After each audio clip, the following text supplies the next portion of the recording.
Hello, trying to put out another video, the War on Gold channel here. Hope everybody's doing okay. Um, I was listening to a couple videos and I guess podcasts on gold and finance, and I was listening to one. Oh, I forget his name.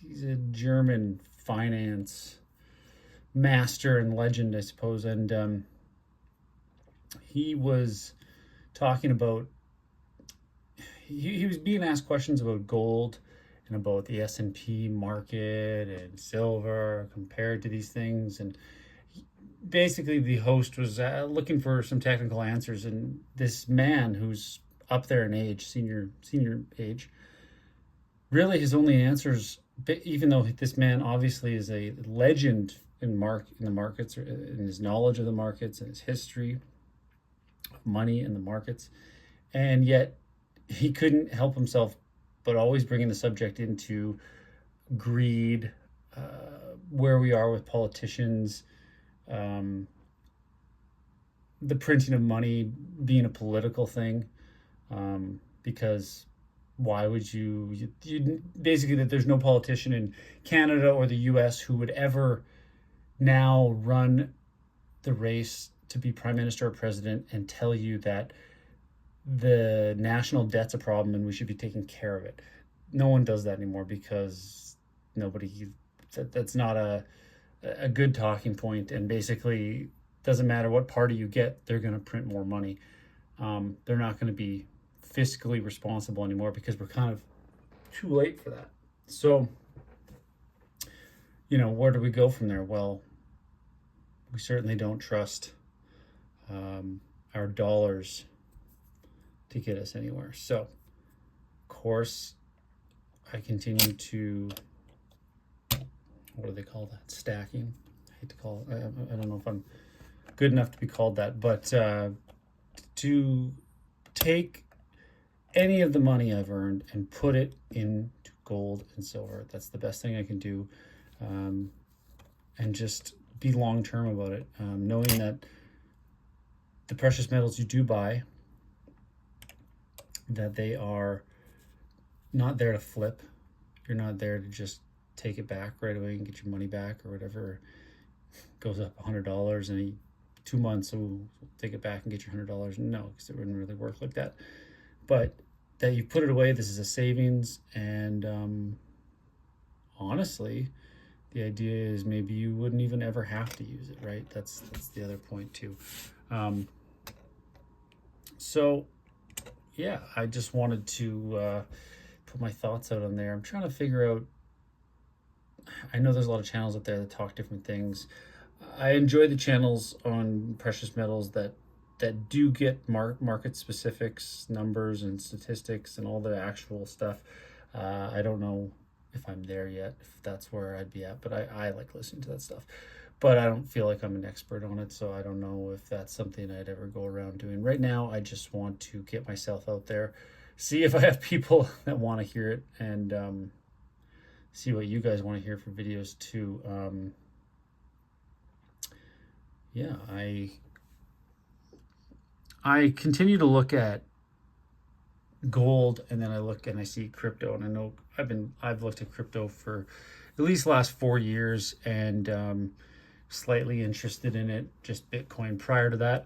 Of course, I didn't understand it. It took me years to understand it. I still don't fully understand it, but uh, I think we have a lot of extra. I think what I'm learning, the best thing I'm coming across from all this is, ever since 2008, the amount of money that has been put into circulation, the fiat money, is so large that everybody had money to put somewhere. Now, I didn't have a job that was just like, oh, here's a bunch more money. I mean, but everybody got raises in a certain sense since 2008. But it's like crypto is an avenue for obviously any people at any age, but obviously it attracted a lot of young people who understood computers, felt comfortable with them, and so the work it takes to buy crypto and kind of keep it on a wallet and do all that kind of stuff doesn't scare off the young people. I know people that are younger than me, a lot younger than me, because I'm not that young, that they don't have issue with all those little minor coins, or you have to have this wallet and that wallet, and like very specific wallets just for those whatever, those meme coins or anything like that. Um, that's good. But it seems to me that with all this money out there, it's just that everybody had more money to throw at potential assets and potential money makers, because the internet has gotten more popular since 2008, and that means more people are spending more time on the internet. That means more people are putting out ideas and kind of nitpicking ideas that we probably could have always critiqued or really thought in depth about, but never actually did. So then, of course, what gets talked about in the last 20 years? Well, boomers, right? Boomers, and I mean, I'm part of the age where I got to see, you get to see your parents buy a house for 40 grand and then it's worth 200, sometimes more. Buy for 60. Like, the increments are actually crazy, because if you bought it, say in the 80s, you bought a small house for 40, then it's worth 250 or something like that at peak. But those who spent 80,000, 60 to 80,000 instead of the 40, got a pretty good house back then, and then that one's worth like 500, as long as you maybe put a reno into it. But you pop it on the market, you get $500,000 for it, and you paid $60,000, and you maybe renoed it at a time where it only cost you $10,000, heck, maybe $20,000. So the profit you're pulling off is massive. So when Bitcoin comes out, it's like, it's just a temptation of, well, if I put my money there, then it could potentially go up. And then, of course, people feel like they missed from maybe 2020, 2019, the boat on Bitcoin. So they're jumping to like Dogecoin and whatever, trying to hope that it's going to jump up. Well, people do that with penny stocks and all that kind of stuff too. But I'm so new to, say, precious metals, for instance, that if I was just stacking, let's say, silver, if I was stacking silver since 2008, whenever I could, and had the same mindset I do now, hindsight, I mean, just silver alone, I'd have a lot of silver stacked. And if I was doing gold, same thing. I'd have a lot more gold, and it stays safe. It just doesn't move. Now, it's not as exciting as Bitcoin. It doesn't make as many gains as anything, because it really isn't built like that. But it keeps you comfortable and safe, knowing that if you had put your extra money into this from the beginning of your, say, career or whatever, well, it's safe. Like using this as retirement. Like, what if you put away so much per month, instead of into an RRSP or mutual fund, you put it into gold and silver, split it, whatever. Would that pay off the same? Maybe. I think the numbers would say yes. And now I admit we're at a point where it's exciting for gold and silver, because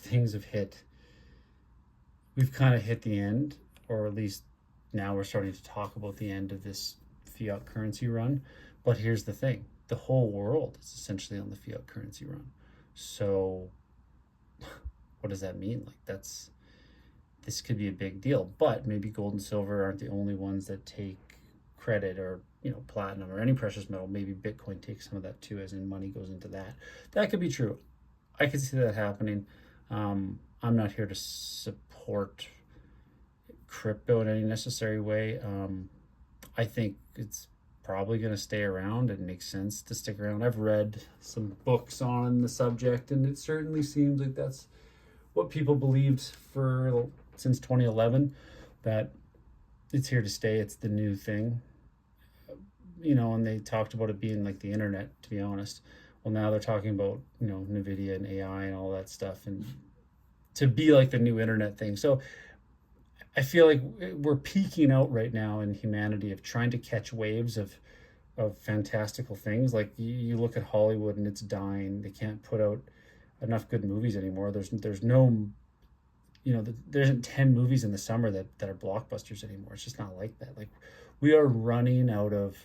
we're exhausting all of our avenues, angles, and ideas at this point, which goes to show that we are finite, and it goes to show that There generally is no new things under the sun, is there? So, that's why I think precious metals is safe, because it's historically safe.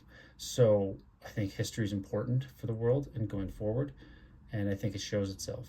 So you can't just say, oh, Bitcoin is the new thing because it's the new thing, therefore it's like gonna rule. Well, that's not how history has ever shown, right? It could stick around and be part of the new. It could be part of a new asset class that stays around. I wouldn't be surprised, but I'll stick with precious metals, I think, because I believe it's one of the safety things. I mean, everybody has a quote asset. You could buy art, you could buy a comic book, right? There's speculation in anything, but that's the whole point. Is that also goes to show where a country and an economy is at when people are speculating on anything. When there's bring a trailer and you can sell a 1999 Toyota Camry that a grandma owned and it was mint condition in her garage, she sells it for $8,000 US. Like, that's crazy. So that's speculation. That's the idea that if I get that for 8,000, it'll be worth double that in a certain amount of time. Like, why else would you buy it? Do you want a Camry that bad? So yeah, I think we're in interesting times, no doubt. I think and like I've heard, you get your precious metals, get what you can afford. I understand why silver is more tempting. It's a much lower price, but it also has its reasons to own. I think you should own both, and get it. Don't panic. Get it when you can, and then just sit back and see what happens, I suppose. Everybody have a good day.